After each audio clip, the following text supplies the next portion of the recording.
ओम शांति, ओम शांति। आज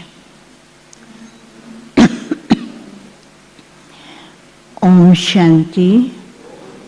आज प्यारे प्यारे बाबा ने खास हम बच्चों को देही अभिमानी बनने के लिए विशेष ध्यान खिंचवाया है।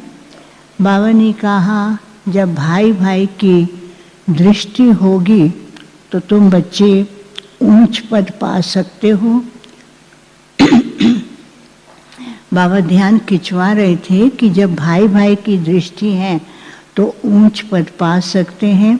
आज मुरली के अंदर बाबा ने बहुत बार ये ध्यान खिंचवाया है कि देह अभिमान आने के कारण क्या क्या नुकसान होते हैं। देह अभिमान के कारण आपस में झगड़ा भी होता है, जिसके लिए बाबा ने कहा देखो सन्यासी हैं।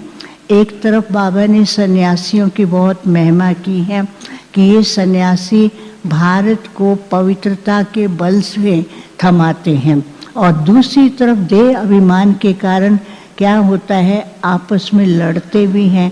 जैसे कि कुंभ के मेले का बाबा ने उदाहरण दिया कि कुंभ के मेले में भी उनको होता है, ये बड़ा सन्यासी है, ये उससे कम है, ये छोटा है, तो ये बड़े सन्यासी की पहले सवारी निकलेगी, दूसरी सवारी बाद में निकलेगी। तो ये सब क्या है, देह अभिमान है। फिर बाबा ने खास नई दुनिया की याद दिलाई। वहाँ पर प्रकृति भी कितनी सतो प्रधान है, और यहाँ देखो तो कितनी जनसंख्या है, वहाँ पर जनसंख्या भी बहुत कम होती है। फिर बाबा ने कहा कि इस संगम युग के अंदर तुम बच्चों का ये जीवन जो है बहुत अमूल्य है। और क्यों? क्योंकि तुम सब हद से निकल कर बेहद में आए हो। अभी हम सुनते हैं प्यारे बाबा के महावाक्य। आज की तारीख है 18 मार्च 2025। मुरली का मुख्य हेडिंग, मीठे बच्चे इस समय तुम्हारी ये जीवन बहुत बहुत अमूल्य है, क्योंकि तुम हद से निकल बेहद में आए हो। तुम जानते हो हम इस जगत का कल्याण करने वाले हैं। मीठे बच्चे इस समय तुम्हारी ये जीवन बहुत बहुत अमूल्य है, क्योंकि तुम हद से निकल बेहद में आए हो। तुम जानते हो हम इस जगत का कल्याण करने वाले हैं। आज का प्रश्न है, बाप के वर्षे का अधिकार किस पुरुषार्थ से प्राप्त होता है? बाप के वर्षे का अधिकार किस पुरुषार्थ से प्राप्त होता है? इसका उत्तर है सदा भाई भाई की दृष्टि रहे। स्त्री पुरुष का जो भान है वह निकल जाए, तब बाप के वर्षे का पूरा अधिकार प्राप्त हो। परंतु स्त्री पुरुष का भान व ये दृष्टि निकालना बड़ा मुश्किल है। बाबा को पता है ना कि अभ्यास करते हैं, बार बार फिर बुद्धि वहाँ जाती है, तो बाबा को कहना पड़ता है, परंतु स्त्री पुरुष का भान व ये दृष्टि निकालना बड़ा मुश्किल है। इसके लिए ही देही अभिमानी बनने का अभ्यास चाहिए। जब बाप के बच्चे बनेंगे तब वर्षा मिलेगा। एक बाप की याद से सतो प्रधान बनने वाले ही मुक्ति, जीवन मुक्ति का वर्षा पाते हैं। आज का गीत है, आखिर वह दिन आया आज जिसका रास्ता हम तकते थे। आखिर वह दिन आया आज। ओम शांति। बच्चे ये जानते हैं, ओम माना अहम आत्मा मम शरीर। अभी तुम इस ड्रामा को, सृष्टि चक्र को और इस सृष्टि चक्र के जानने वाले बाप को जान गए हो, क्योंकि चक्र को जानने वाले को ही फिर रचयिता कहेंगे। सृष्टि चक्र, ड्रामा और रचयिता, तीन बातों को जान गए हैं। रचयिता और रचना को और कोई भी नहीं जानते। भले पढ़े लिखे बड़े बड़े विद्वान पंडित आदि हैं, उन्हें अपना घमंड तो रहता है। अब इतना घमंड रहता, हम इतने पढ़े हैं, हम इतने शास्त्र पढ़े हैं, उनको टाइटल मिल जाते, एक श्री श्री 1000 का मिल जाता है, हर एक का किसका टॉप का किसका कम है, तो घमंड तो रहता है ना। तो बाबा कहते हैं भले पढ़े लिखे बड़े बड़े विद्वान पंडित आदि हैं, उन्हें अपना घमंड तो रहता है, परंतु उनको ये पता नहीं है। कहते हैं ज्ञान, भक्ति और वैराग्य। अब ये तीन चीजें हो जाती, ज्ञान, भक्ति और वैराग्य। तो बाबा कहते ये क्या है, तीन चीजें हो जाती, परंतु इनका अर्थ भी नहीं समझते। सन्यासियों को वैराग्य आता है घर से, उन्हों को भी ऊंच और नीच की ईर्ष्या रहती। उनको होता है ये छोटी जाति का है, भले सन्यासी बन गया, ये बड़ी जाति का है, तो थोड़ा तो अंतर रहते ही न, रखते भी हैं और ईर्ष्या भी रहती है। उन्हों को ऊंच और नीच की ईर्ष्या रहती है। ये ऊंच कुल का है, ये मध्यम कुल का है, इस पर भी उनका बहुत चलता है। ये कैसा है, ये कहाँ गरीब है, कोई अमीर है, तो इस पर भी उनके बहुत डिबेट चलती रहती हैं। कुंभ के मेले में भी उनका बहुत झगड़ा हो पड़ता है कि पहले किसकी सवारी चले। वहाँ तो इतना हो जाता है, फिर क्या करना पड़ता है, पुलिस सिक्योरिटी रखती है, फिर पुलिस देखती है किसको आगे करना है, शांति से चले। तो बाबा बताते हैं कुंभ के मेले में भी उनका बहुत झगड़ा हो पड़ता है कि पहले किसकी सवारी चले, इस पर बहुत लड़ते हैं। फिर पुलिस आकर छुड़ाती है।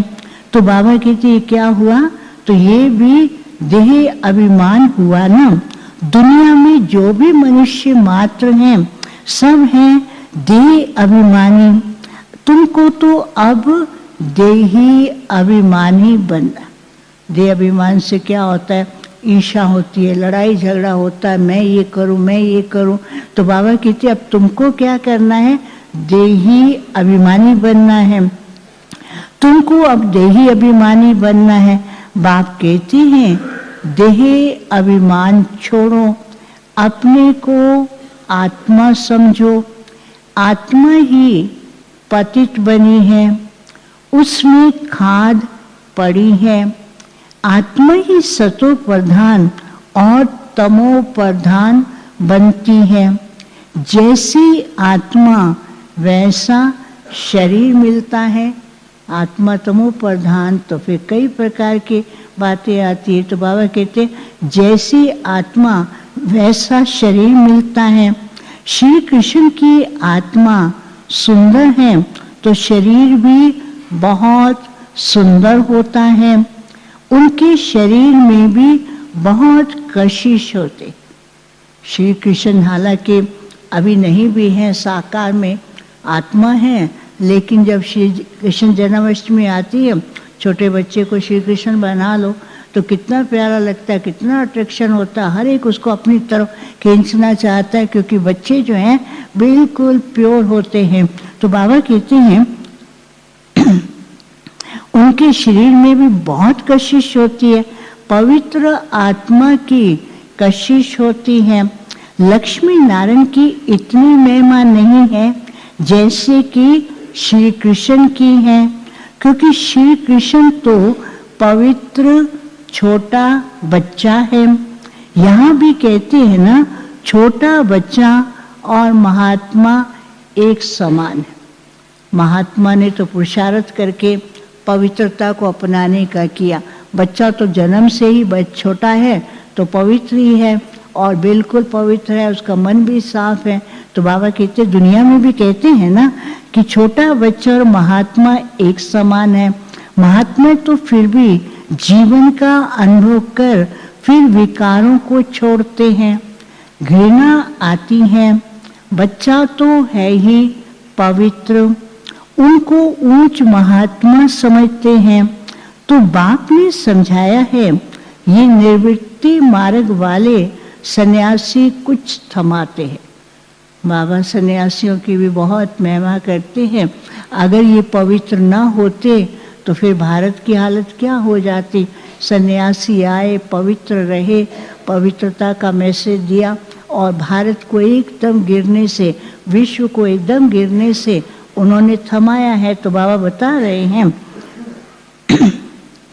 तो बाप ने समझाया है कि ये निवृत्ति मार्ग वाले सन्यासी भी कुछ थमाते हैं। पवित्र होने से भारत थमा रहता है। भारत जैसा पवित्र और धनवान खंड और कोई हो नहीं सकता। भारत की इतनी महिमा है, भारत के पास इतना धन था, इतनी संपत्ति थी।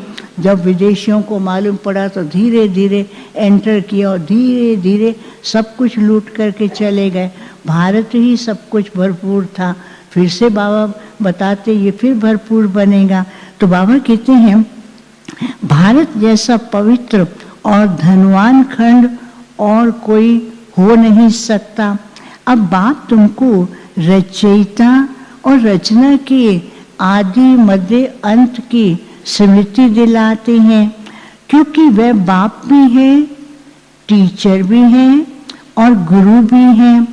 गीता में श्री कृष्ण भगवानों वाच्य लिख दिया है। उनको कभी बाबा नहीं कहेंगे। बाबा को, भगवान को बाबा कहेंगे, भगवान कहेंगे, पिता कहेंगे। श्री कृष्ण को ये नहीं कहेंगे बाबा है, पिता है। तो बाबा की तो उनको कभी बाबा नहीं कहेंगे। कभी उनको बाबा कहेंगे क्या, अथवा पतित पावन कहेंगे क्या? श्री कृष्ण की तो महिमा क्या है, रास लीला खेलो कूदो सब प्रकार से करते, बाकी यही पतित पावन है या यही बाबा है, ये तो नहीं कहते ना। उनको पतित पावन कहेंगे क्या? जब मनुष्य पतित पावन कहते हैं तो श्री कृष्ण को याद नहीं करते। उस समय तो भगवान को याद करते हैं। पतित पावन है श्री कृष्ण को तो केवल उनकी प्यार के कारण ही याद करते रहते हैं। तो पतित पावन जब कहते हैं तो किसको याद करते हैं? भगवान को याद करते हैं। जब मनुष्य पतित पावन कहते हैं तो श्री कृष्ण को याद नहीं करते, वह तो भगवान को याद करते हैं। फिर कह देते पतित पावन सीताराम रघुपति राघव राजा राम। एक तरफ कहेंगे पतित पावन सीताराम, श्री कृष्ण को नहीं कहते हैं, उसको बाप भी नहीं कहते, वो तो छोटा बच्चा है। तो फिर कह देते पतित पावन सीताराम रघुपति राघव राजा राम। कितना मुंझारा कर दिया है। मुंझारा मीन्स कितना उलझन कर दी, इधर की बात उधर, उधर की बात उधर कर दी। तो बाबा कहते हैं कितना मुंझारा किया है। बाप कहते हैं मैं तुम बच्चों को आकर यथार्थ रीति सभी वेदों शास्त्रों का सार बताता हूँ।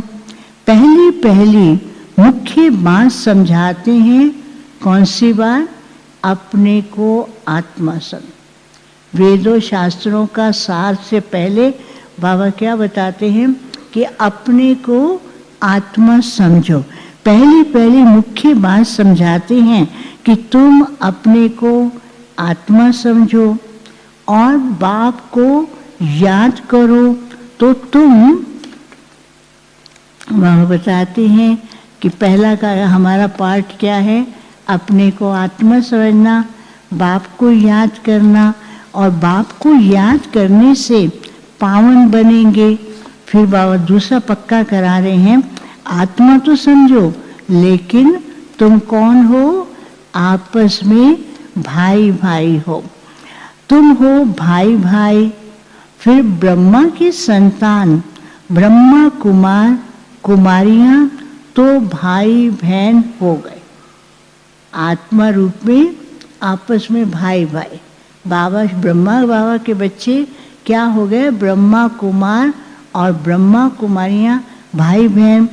ये बुद्धि में याद रहे, असल में आत्माएं भाई भाई हैं। फिर यहाँ शरीर में आने से भाई बहन हो जाते हैं। इतनी भी बुद्धि नहीं है समझने की। बाबा कहते दुनिया वाले देखो कितना भी समझाओ, उनकी बुद्धि में बैठता ही नहीं है कि आत्मा में भाई भाई हैं, शरीर में आते तो भाई बहन हो जाते। फिर बाबा बच्चों को भी कहते हैं कभी कभी, क्यों? क्योंकि बच्चे इस स्मृति से दूर हो जाते ना। तो बाबा कहते इतनी भी बात बुद्धि में नहीं बैठती हैं, इतनी भी बुद्धि नहीं है समझने की। वह हम आत्माओं का फादर हैं, तो हम ब्रदर्स ठहरे ना। फिर सर्वव्यापी कैसे कहते हैं? बाबा एक्सप्लेन करने के लिए बताते। लौकिक में कहते हैं ना, जैसे दुनिया में कहते हैं। आजकल इतना डिबेट नहीं करते हैं, शुरू में बहुत डिबेट करते थे। तो बाबा कहते हैं उनको कैसे समझाना है? तो बाबा कहते हैं वह हम आत्माओं का फादर है, तो हम सब ब्रदर्स ठहरे। फिर सर्वव्यापी कैसे कहते हैं? वर्षा तो बच्चों को ही मिलेगा, फादर को तो नहीं मिलता है। फादर तो देने वाला है, बच्चे लेने वाले हैं। तो बच्चा वर्षों को वर्षा जो है बच्चों को मिलेगा। तो बाबा कहते अगर सब सर्वव्यापी हैं तो सब पिताएं हो गए, तो वर्षा कौन किसको देगा? तो बाबा कहते हैं फिर सर्वव्यापी कैसे कहते हैं? वर्षा तो बच्चों को ही मिलेगा, फादर को तो नहीं मिलेगा। तो बाबा कहते बाप से बच्चे को वर्षा मिलता है। ब्रह्मा भी शिव बाबा का बच्चा है ना, इनको भी वर्षा उनसे मिलता है। ब्रह्मा बाबा को भी वर्षा किससे मिलता है? शिव बाबा से मिलता है। और हम बच्चों को किससे मिलता है वर्षा? बताओ आपको किससे मिलता है वर्षा? शिव बाबा से, बाप दादा से नहीं। हम तो इतने लकी हैं, हमको ब्रह्मा से भी मिलता है। ब्रह्मा जैसा बनने के लिए प्रेरणा मिलती है। ब्रह्मा बाबा ने कितना पुरुषार्थ किया, वो भी सीखने को मिलता है। तो हम डबल लकी हो गए कि नहीं? बाबा भी कभी कभी हंसाते हैं बच्चों को, तुम बच्चे मेरे से भी ऊंचे हो, क्योंकि मैं तो केवल एक शिव बाबा से लेता हूँ, आप तो डबल से मिलते हो। मैं तो शिव बाबा को अपने में पास बिठाता हूँ। फिर ब्रह्मा बाबा बच्चों से और भी हंसी करते हैं, देखो शिव बाबा तो मेरे पास बैठा है, मैं तो सबसे पहला मुरबी बच्चा हूँ जो पहले शिव बाबा से मिलता हूँ। तो बाबा बच्चों से कितनी प्यार से रूहान करते हैं। तो बाबा कहते हैं हम ब्रह्मा भी शिव बाबा का बच्चा है, उनको भी इनसे ही वर्षा मिलता है। तुम हो जाते हो पोत्रे और पोत्रियां, तुमको भी हक है। किस चीज़ का हक है? बाप से वर्षा लेने का तुमको भी हक है। तो आत्मा के रूप में सब बच्चे हो, फिर शरीर में आते हो तो भाई बहन कहलाते हो, और कोई नाता नहीं है। ये ब्राह्मण परिवार में क्या नाता है? हम सब क्या कहते हैं? भाई बहन है। यहाँ और कोई नाता ही नहीं है। सब के सब ब्रह्मा बाबा के बच्चे, ब्रह्मा कुमार कुमारियाँ भाई बहन हैं, और शिव बाबा के बच्चे भाई भाई हैं। तो बाबा कहते हैं और कोई नाता नहीं है, ये मेरा है। लौकिक में भी देखते हैं, लौकिक भी ज्ञान में आ जाते हैं ना, तो क्या बुद्धि में रहता है? ये हमारा भाई है, ये बहन है। तो बाबा की तो और कोई नाता नहीं है, और कोई नाता नहीं। सदा भाई भाई की दृष्टि रहे। स्त्री पुरुष का भान भी निकल जाए। जब मेल फीमेल दोनों कहते हैं तो गॉड फादर तो भाई बहन हुए ना। भाई बहन तब होते हैं जब बाप संगम पर आकर रचना रचते। ये ज्ञान जो भाई बहन का, भाई भाई का ज्ञान कब मिलता है? जब संगम युग पर बाबा आते हैं, आकर के रचना रचते हैं। परंतु स्त्री पुरुष की दृष्टि रखना बड़ा मुश्किल लगता है। बाप कहते हैं तुमको देही अभिमानी बनना है। बाप के बच्चे बनेंगे तब तो वर्षा मिलेगा। माम एकम याद करो तो सतो प्रधान बनेंगे। सतो प्रधान बनने बगैर तुम वापिस मुक्ति धाम या जीवन मुक्ति धाम में जा नहीं सकेंगे। ये युक्ति सन्यासी आदि कभी नहीं बताए। वो हमेशा कहते मुक्ति धाम में जाना है, जीवन मुक्ति में जाना, लेकिन कैसे जाएंगे वो तो नहीं बताते ना। तो बाबा कहते कैसे जा सकते हैं, जब तुम सतो प्रधान बनेंगे तब मुक्ति जीवन मुक्ति में जा सकते हैं। ये युक्ति सन्यासी आदि कभी नहीं बताएंगे। वह ऐसे कभी नहीं कहेंगे कि अपने को आत्मा समझ बाप को याद करो। वो तो कहेंगे ब्रह्म को याद करो, लेकिन अपने को आत्मा समझना है वो भी नहीं बताते हैं। वे कभी भी ऐसे नहीं कहेंगे कि अपने को आत्मा समझ बाप को याद करो। बाप को कहा जाता है परम पिता, परम आत्मा, सुप्रीम। आत्मा तो सबको कहा जाता है, अंतर। बाप को क्या कहते हैं? परम पिता, परम आत्मा, सुप्रीम। लेकिन आत्मा सबको कहेंगे तो बाबा कहते हैं बाप को कहा जाता है परम पिता, परम आत्मा, सुप्रीम। आत्मा को सब कहा जाता है, परंतु उनको परम आत्मा नहीं कहते। परम आत्मा किसको कहते? बाबा को कहते हैं, परंतु उनको परम आत्मा कहा जाता है। वह कहते हैं बच्चों मैं आया हूँ तुम बच्चों के पास। बाबा बच्चों को क्या कहते? बाबा हमेशा कहते बच्चे देखो मैं तुम्हारी खातिर आया, तुम्हारे लिए आया हूँ, तुमसे मिलने आया हूँ। बाबा के पास जब बाहर वाले आते थे ना, बाबा कहते मैं बाहर वालों से क्यों मिलूं, मैं अपने बच्चों से मिलूंगा।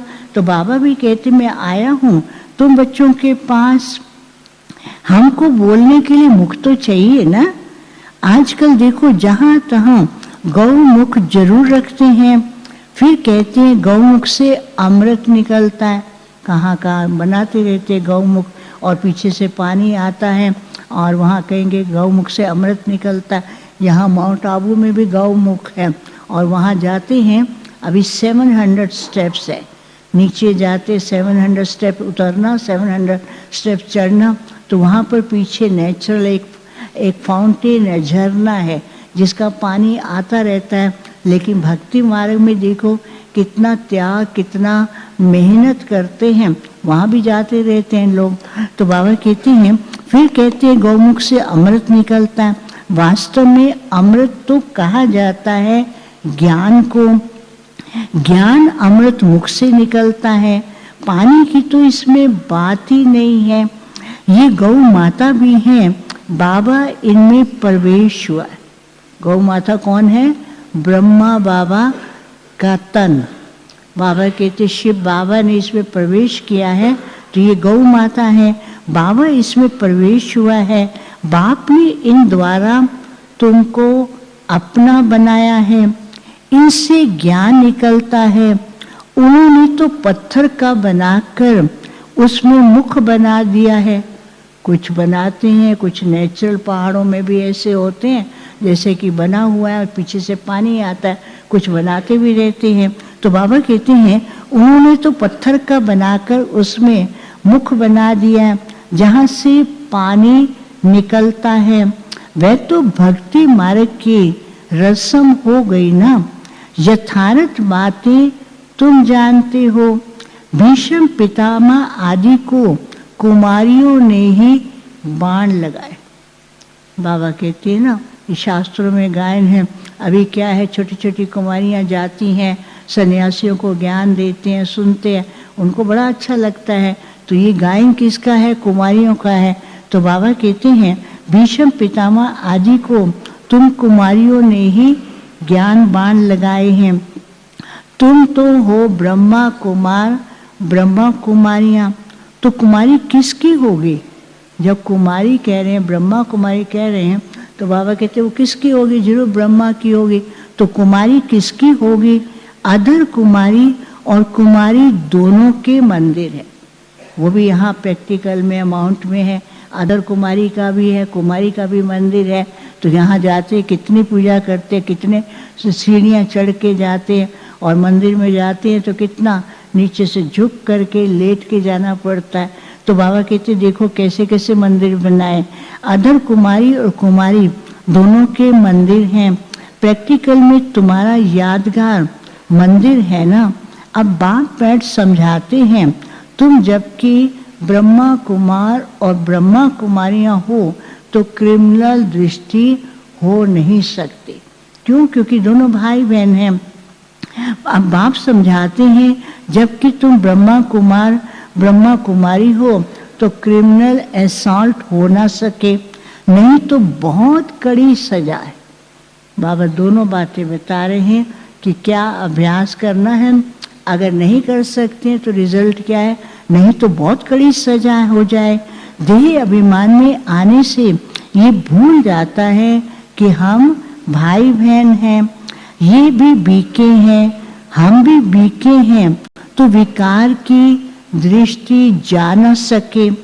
परंतु आश्रित संप्रदाय के मनुष्य विकार के बगैर रह नहीं सकते। कहाँ बाबा बच्चों की बात बता रहे हैं, कहाँ बाबा दुनिया वालों की हालत क्या है, लेकिन बच्चों को क्या करना है, हम आपस में भाई बहन हैं तो हमारी दृष्टि कैसे होनी चाहिए। फिर बाबा बता रहे हैं, परंतु आश्रित संप्रदाय के मनुष्य विकार के बगैर रह नहीं सकते तो विघ्न डालते हैं। अभी तुम ब्रह्मा कुमार ब्रह्मा कुमारियों को बाप से वर्षा मिलता है, बाप की श्रीमत पर चलना है, पवित्र बनना है। ये है इस विकारी मृत्यु लोक का अंतिम जन्म। संगम युग के अंदर बाबा कहते विकारी दुनिया जो है उसका भी अंतिम जन्म है। ये भी कोई नहीं जानते। अमर लोक में विकार तो कोई होते नहीं, उनको कहा ही जाता है सतो प्रधान संपूर्ण निर्विकारी। उनको कहा ही जाता है सतो प्रधान संपूर्ण निर्विकारी। यहाँ है तमो प्रधान संपूर्ण विकारी। गाते भी हैं वह संपूर्ण निर्विकारी, हम पापी नीच। भक्ति में गाते रहते ना, तुम संपूर्ण निर्विकारी हो, हम पापी है, नीच है, क्या क्या बोलते रहते। बाबा कहते महिमा गाते रहते हैं। संपूर्ण निर्विकारियों की पूजा करते हैं। बाप ने समझाया है, तुम भारतवासी ही पूजे सो फिर पुजारी बनते हो। इस समय भक्ति का प्रभाव बहुत है। भगत भगवान को याद करते हैं और क्या कहते हैं, आकर भक्ति का फल दो। भगत याद करते रहते हैं और बोलते रहते हैं भगवान आएगा, भक्ति का फल देगा। अगर उनको अभी कहो ना कि भगवान आया, समझाते, कहते नहीं नहीं आएगा, फल देगा। अरे कब देगा वो उनको पता नहीं है। तो बाबा कहते हैं भगत भगवान को याद करते हैं कि आकर भक्ति का फल दो। भक्ति में क्या हाल हो गया है, बाप ने समझाया है। मुख्य धर्म शास्त्र 4 हैं। एक तो डीटिज्म है जिसमें देवता ब्राह्मण देवता क्षत्रिय तीनों आ जाते। जो देवता धर्म उसमें 3 आते, ब्राह्मण देवता और क्षत्रिय, और बाकी 3 हैं वो अलग हैं। बाप ब्राह्मण धर्म की स्थापना करते हैं। ब्राह्मणों की ही चोटी है संगम युग की। तुम ब्राह्मण अभी पुरुषोत्तम बन रहे हो। तो बाबा कितना अच्छा बता रहे हैं। तो ब्राह्मण जो है ये संगम युग की चोटी है। तुम अभी ब्राह्मण पुरुषोत्तम बन रहे हो। ब्राह्मण बने फिर देवता बनते हो। ब्राह्मण बनने बगैर देवता बन नहीं सकते। ब्राह्मण बने फिर देवता बनते हो। वह ब्राह्मण भी हैं, लौकिक में भी ब्राह्मण है, लेकिन वो ब्राह्मण क्या है, विकारी हैं।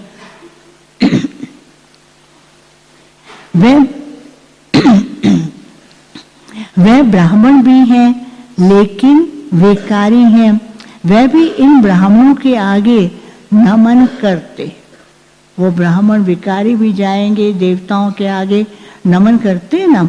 ब्राह्मण देवी देवता नमः कहते हैं क्योंकि समझते हैं कि वह ब्रह्मा की संतान थे।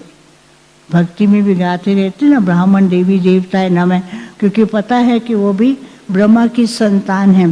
क्योंकि समझते हैं वह ब्रह्मा की संतान थे। हम तो ब्रह्मा की संतान नहीं, वो जन्म से हैं, वह जन्म से ब्राह्मण कहलाते, लेकिन अपने को ब्रह्मा की संतान समझे वो तो नहीं समझते, वो ब्राह्मण कुल कहते हैं। हम तो ब्रह्मा की संतान नहीं हैं, अभी तुम हो ब्रह्मा की संतान। जन्म चाहे किसी भी कुल में हुआ है, लेकिन क्या कहलाते? बाबा के सब बच्चे क्या कहलाते? ब्राह्मण, ब्रह्मा कुमार और ब्रह्मा कुमारियाँ कहलाते हैं। तो बाबा कहते अभी तुम ब्रह्मा की संतान हो, तुमको सब नमः करेंगे। अभी नहीं करते हैं, क्योंकि ब्राह्मण भी तो थोड़ा बहुत घूमते फिरते ऊपर नीचे हो जाते ना स्थिति में, इसलिए बाबा कहते आगे चलकर तुमको सब नमः करेंगे, तुम फिर देवी देवता बनते हो। अभी तुम ब्रह्मा कुमार ब्रह्मा कुमारियाँ बने हो, फिर बनेंगे, क्या बनेंगे? देवी कुमार और देवी कुमारी। देखो बाबा क्या बता, सतयुग में जाएंगे तो क्या बनेंगे? पहले प्रिंस प्रिंसेस बनेंगे, फिर जाकर के राजा रानी बनेंगे, फिर तुम जाकर बनेंगे देवी कुमार और देवी कुमारियाँ। इस समय तुम्हारी ये जीवन बहुत बहुत अमूल्य है। अब इस पे ध्यान देना। बाबा कहते हैं ये जीवन कितना अमूल्य है, इसके द्वारा ही संगम युग के अंदर हम कितने खजाने प्राप्त करते हैं। इस समय तुम्हारा ये जीवन बहुत बहुत अमूल्य है, क्योंकि तुम जगत की माताएं गाई हुई हैं। तुम हद से निकल बेहद में आए हो। तुम जानते हो हम इस जगत का कल्याण करने वाले हैं। तो हर एक क्या बन गए? आज बाबा एक टाइटल दे रहे। तो हर एक क्या है? तो हर एक जगत अम्बा जगत पिता ठहरे। समझा? अब जगत अम्बा बनना या जगत पिता बनना कोई कम बात नहीं है। इसमें फिर कर्तव्य भी करना है, क्योंकि सारे विश्व का कल्याण करना है। तो बाबा कहते हैं तो हर एक जगत अम्बा जगत पिता ठहरे। इस नरक से, इस नरक में मनुष्य दुखी हो पड़े हैं। हम उनकी रूहानी सेवा करने आए हैं। जगत अम्बा जगत पिता का काम क्या है? दुखी आत्माओं की रूहानी सेवा करने आए हैं। हम उन्हों को भी स्वर्गवासी बनाकर ही छोड़ेंगे। आज बाबा क्या बताए? छोड़ेंगे कैसे? स्वर्गवासी बनाकर के ही छोड़ेंगे। हम उन्हों को स्वर्गवासी बनाकर ही छोड़ेंगे। तुम हो सेना। पहले बाबा ने कहा क्या है? जगत अम्बा जगत पिता।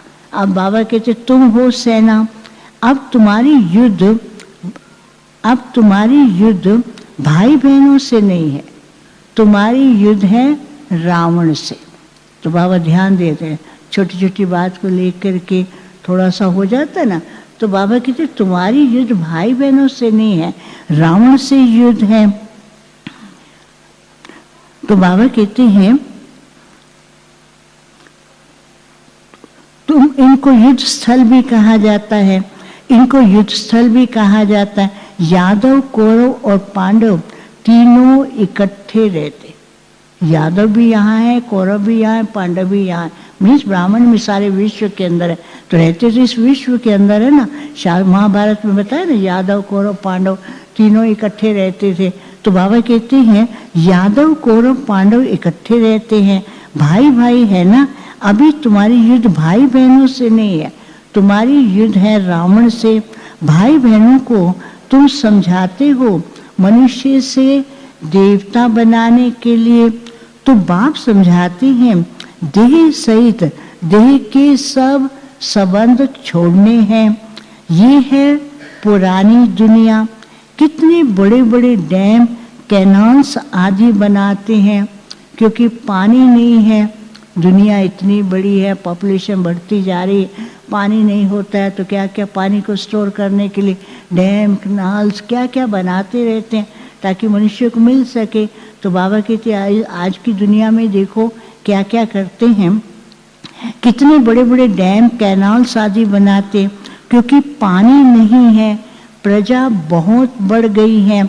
वहाँ तो तुम रहते हो बहुत थोड़े, नदियों में पानी भी ढेर रहता, पानी भी बहुत होता है, सब साधन होते हैं, अनाज भी बहुत होता है। यहाँ तो इस धरती पर करोड़ों मनुष्य हैं, वहाँ सारी धरती पर शुरू में कितने होंगे? 9-10 लाख, फिर धीरे धीरे बढ़ते हैं, फिर तो भी धीरे धीरे बढ़े तो भी धरती बहुत है, सब कुछ बहुत है, पानी भी बहुत है, प्रकृति भी बहुत है, अनाज भी बहुत है, सब कुछ बहुत है। तो बाबा कहते हैं वहाँ नदियों में पानी भी ढेर रहता है, अनाज भी बहुत होता है। यहाँ तो इस धरती पर करोड़ों मनुष्य हैं, वहाँ सारी धरती पर शुरू में 9 या 10 लाख होते हैं, और कोई खंड होता ही नहीं है। तुम थोड़े से ही वहाँ रहते हो, स्टार्टिंग में इतने थोड़े होते, इतना अथाह प्राप्ति होती है। तो बाबा कहते तुम थोड़े से ही वहाँ रहते हो, तुमको कहाँ जाने की दरकार ही नहीं रहती, किस चीज़ के लिए, पानी के लिए, साधनों के लिए दरकार नहीं है। हाँ, बाकी घूमने के लिए जाते रहेंगे, तो वहाँ पर ऐसा है कि घूमो फिरो खाओ पियो, लेकिन चीज़ के लिए जाने की दरकार नहीं रहती है। वहाँ है ही बाहरी मौसम। फिर दूसरी बात बाबा बता रहे, अभी यहाँ की कलयुग की दुनिया में क्या करेंगे, ठंडी में गर्म स्थानों पर चले जाएंगे, गर्मी में ठंडे स्थान पर चले जाते। तो बाबा कहते वहाँ तो है ही बाहरी मौसम, कहाँ जाएं, इधर जाएं उधर जाएं, वो तो घूमते फिरते रहेंगे, लेकिन मौसम के हिसाब से उनको ये नहीं रहेगा। तो बाबा कहते हैं वहाँ तो है ही बाहरी मौसम, 5 तत्व भी कोई तकलीफ नहीं देते हैं, ऑर्डर में रहते हैं, दुख का नाम ही नहीं है, वह है ही बहिष्ठ। अभी है दोजक, वह है स्वर्ग, अभी है दोजक नरक। ये शुरू होता है बीच से, स्वर्ग के बाद दोजक शुरू धीरे धीरे होता बीच से। देवता वाम मार्ग में गिरते हैं, तो फिर रावण का राज्य शुरू हो जाता है। तुम समझ गए हो, हम डबल सिरताज पूज्य बनते हैं, फिर सिंगल ताज वाले बनते हैं। सतयुग में पवित्रता की निशानी है, देवताएं तो सब हैं पवित्र, वहाँ पवित्र कोई, यहाँ पवित्र कोई है नहीं। सतयुग में कोई भी अपवित्र नहीं है, और बाबा कहते यहाँ पर कोई कितना भी कम पवित्र है, लेकिन कंप्लीट प्योर, कंप्लीट प्योरिटी नहीं है ना। तो बाबा कहते यहाँ पवित्र तो कोई है नहीं, जन्म तो फिर भी विकार से लेते हैं ना, इसलिए इसे भ्रष्टाचारी दुनिया कहा जाता है। सतयुग है श्रेष्ठाचारी, विकार को ही भ्रष्टाचार कहा जाता है। बच्चे जानते हैं सतयुग में पवित्र प्रवृत्ति मार्ग था, अब अपवित्र हो गए हैं, अब फिर पवित्र श्रेष्ठाचारी दुनिया बनती है।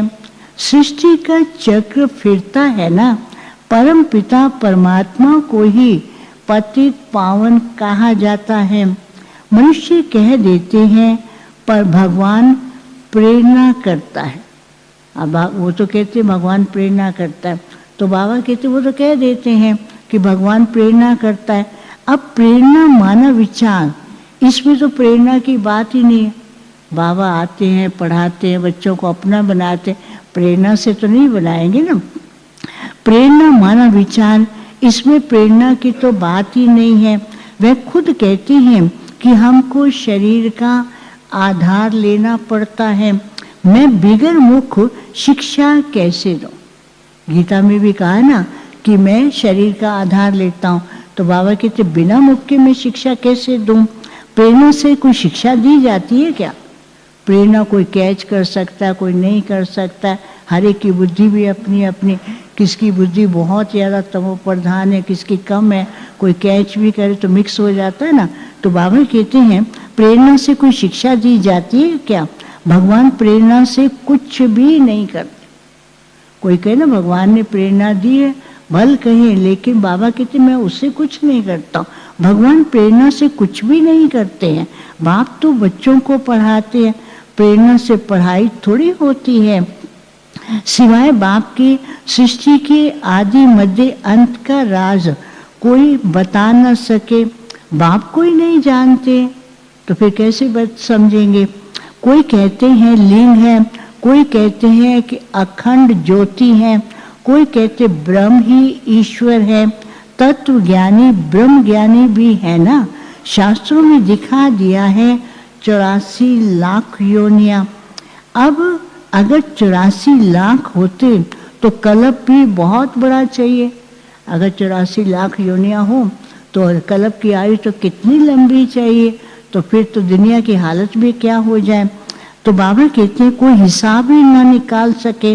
वह तो सत्यों को भी लाखों वर्ष कह देते हैं। बाप कहते हैं सारा सृष्टि चक्र ही 5000 वर्ष का है। 84 लाख जन्मों के लिए तो टाइम भी इतना चाहिए, इतने वर्ष चाहिए, इतने टाइम चाहिए। ये शास्त्र सब है भक्ति मार्ग के। बाप कहते हैं मैं आकर तुमको इन बाप कहते हैं मैं आकर तुमको इन सब शास्त्रों का सार समझाता हूँ। ये सब है भक्ति मार्ग की सामग्री। ये सब है भक्ति मार्ग की सामग्री। इससे कोई भी मेरे को प्राप्त नहीं करते हैं। मैं जब आता हूँ तब ही सबको साथ ले जाता हूँ। मुझे बुलाते भी हैं, हे पतित पावन आओ। तो बाबा कहते देखो कितना भी करो उसके तो शास्त्रों से तो मिलते नहीं। मैं ही आता, मैं ही आकर के ले जाता हूँ। मुझे ही बुलाते हैं पतित पावन आओ। पावन बनाकर हमको पावन दुनिया में ले चलो। मुझे ही बुलाते हैं ये पतित पावन आओ, पावन बनाकर हमको पावन दुनिया में ले चलो। फिर ढूंढने के लिए धक्के क्यों खाते हो। कहते बाबा कहते जब बुलाया है पुकार रहे तो मैं आऊँगा ना। फिर इधर ढूंढने के लिए धक्के क्यों खाते हो। फिर ढूंढने के लिए धक्के क्यों खाते हो। कितना दूर दूर पहाड़ों आदि पर जाते हैं। आजकल तो जान भी गए हैं। आजकल तो कितने मंदिर खाली पड़े। पहले ज़माने में भक्ति की भावना होती थी, कहाँ कहाँ जाते थे, पहाड़ों पर जाते थे। अभी भी पहाड़ों पर चलने के लिए क्या करते, आजकल तो हेलीकॉप्टर लगते हैं, आजकल तो छोटे छोटे प्लेन हैं जिसमें बैठ के चले जाते हैं। भक्ति की भावना से नहीं जाते, दर्शन करने जाते, घूमने चले जाते। तो बाबा कहते अभी ये एक तरफ भक्ति का प्रभाव भी बहुत और दूसरी तरफ भक्ति में भी देख रहे हैं कई कई मंदिर खाली पड़े हैं, वहाँ जाते ही नहीं हैं। तो बाबा कहते हैं आजकल तो कितने मंदिर खाली पड़े हैं। विदेशों में भी मस्त है, चर्चेज हैं, खाली पड़े हैं, लोग जाते ही नहीं हैं। आजकल तो कितने मंदिर खाली पड़े हैं, कोई जाता नहीं है। अभी तुम बच्चे ऊंच से ऊंच बाप की बायोग्राफी को भी जान गए हो। बाप बच्चों को सब कुछ देकर फिर 60 वर्ष बाद वानप्रस्थ में बैठ जाते। पहले ज़माने की बात है कि बाप जब 60 वर्ष का होता था बच्चों को सब कुछ देख कर के वानप्रस्थी हो जाते थे। अभी तो है ही नहीं। तो बाबा कहते हैं बाप बच्चों को सब कुछ देकर 60 वर्ष के बाद वानप्रस्थ में बैठ जाते हैं। ये रस्म भी अभी की। बाबा हम बच्चों को वानप्रस्थी बनाते हैं। त्योहार भी सब इस समय के हैं। तुम जानते हो अभी हम संगम युग पर खड़े हैं। रात के बाद फिर दिन होगा। अब तो घोर अंधियारा है। गाते भी हैं ज्ञान सूर्य प्रगटा, अज्ञान अंधेर विनाश। तुम बाप को और रचना के आदि मध्य अंत को अब जानते हो। जैसे बाप नॉलेजफुल है, तुम भी मास्टर नॉलेजफुल हो गए। आज का टाइटल पहला क्या मिला था, जगत अम्बा जगत पिता। दूसरा तुम सेना हो। और तीसरा अभी क्या मिला कि तुम मास्टर नॉलेजफुल हो। तो बाबा कहते हैं जैसे बाप नॉलेजफुल हो, तुम भी मास्टर नॉलेजफुल हो गए। सारे दिन में 3 टाइटल को भी ध्यान देना। तुम बच्चों को बाप से वर्षा मिलता है बेहद के सुख का। लौकिक बाप से तो हद का वर्षा मिलता है, जिससे अल्पकाल का पुरुषार्थ, जिससे अल्पकाल का सुख मिलता। लौकिक बाप से हद का वर्षा मिलता है, जिससे अल्पकाल का सुख मिलता है, जिसको सन्यासी काग विष्टा समान सुख कह देते। लौकिक में भी मिला, लौकिक बाप से मिला, किसी अच्छे कर्म किए, अच्छा फल मिला, फिर सन्यासी इसको क्या कह देते हैं कि ये काग विष्टा के समान है, जिससे अल्पकाल का सुख मिलता है, जिसको सन्यासी काग विष्टा समान कह देते हैं। वह फिर यहाँ आकर सुख के लिए पुरुषार्थ कर न सके। सन्यासी तो त्याग करते हैं, उनको सुख नहीं चाहिए, तो सुख किसको चाहिए? तुम बच्चों का चाहिए, तुम बच्चे पुरुषार्थ करते हो, तो बाबा कहते वो तो सुख के लिए पुरुषार्थ कर भी नहीं सकेंगे। वह फिर यहाँ आकर सुख के लिए पुरुषार्थ कर न सके, वह है ही हठ योगी और तुम हो राजयोगी। चौथा टाइटल क्या मिला? राजयोगी। तुम हो राजयोगी।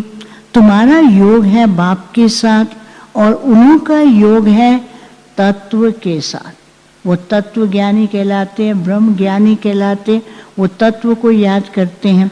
तो बाबा कहते तुम्हारा योग है बाप के साथ, उन्हों का है तत्व के साथ।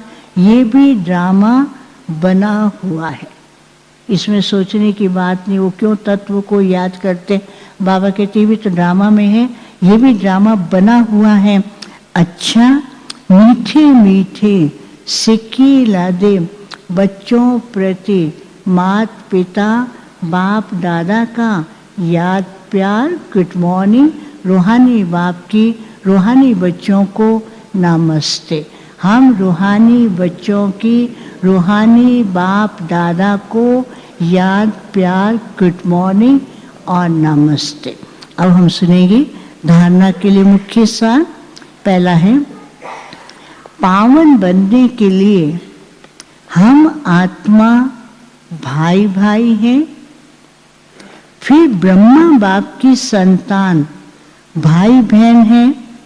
ये दृष्टि पक्की करनी है। आत्मा और शरीर दोनों को ही पावन सतो प्रधान बनाना है। देह अभिमान छोड़ देना है। दूसरा, मास्टर नॉलेजफुल बन सभी को रचयिता और रचना का ज्ञान सुनाकर घोर अंधियारे से निकालना है। मास्टर नॉलेजफुल बन सभी को रचयिता और रचना का ज्ञान सुनाकर घोर अंधियारे से निकालना है। नरकवासी मनुष्यों की रूहानी सेवा कर स्वर्गवासी बनाना है। वरदान, मास्टर ज्ञान सागर बन ज्ञान की गहराई में जाने वाले अनुभव रूपी रत्नों से संपन्न भव। मास्टर ज्ञान सागर बन ज्ञान की गहराई में जाने वाले अनुभव रूपी रत्नों से संपन्न भव। जो बच्चे ज्ञान की गहराई में जाते हैं वह अनुभव रूपी रत्नों से संपन्न रहते। जो बच्चे ज्ञान की गहराई में जाते हैं वह अनुभव रूपी रत्नों से संपन्न बनते हैं। एक है ज्ञान सुनाना और सुनना, दूसरा है अनुभवी मूर्त बनना। एक है ज्ञान सुनना और सुनाना, दूसरा है अनुभवी मूर्त बनना। अनुभवी सदा अविनाशी और निर्विघ्न रहते हैं, उन्हें कोई भी हिला नहीं सकता। अनुभवी के आगे माया की कोई भी कोशिश सफल नहीं होती। अनुभवी कभी धोखा खा नहीं सकते, इसलिए अनुभवों को बढ़ाते हुए गुणों के अनुभवी मूर्त बनो। इसलिए अनुभवों को बढ़ाते हुए हर गुण के अनुभवी मूर्त बनो। मनन शक्ति द्वारा शुद्ध संकल्पों का स्टॉक जमा करो। स्लोगन, फरिश्ता वह है जो देह के सूक्ष्म अभिमान के संबंध से भी न्यारा है। फरिश्ता वह है जो देह के सूक्ष्म अभिमान के संबंध से भी न्यारा है। आज का व्यक्ति इशारा टॉपिक जो चल रहा है सत्यता और सभ्यता रूपी कल्चर।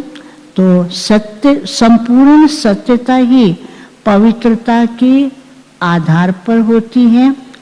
पवित्रता नहीं तो सदा सत्यता रह नहीं सकती। सिर्फ काम विकार अपवित्रता नहीं है, लेकिन उसके और भी साथी हैं। तो महान पवित्र अर्थात अपवित्रता का नाम निशान ना हो तब परमात्म प्रत्यक्षता के निमित्त बन सकेंगे। अच्छा, ओम शांति, ओम शांति।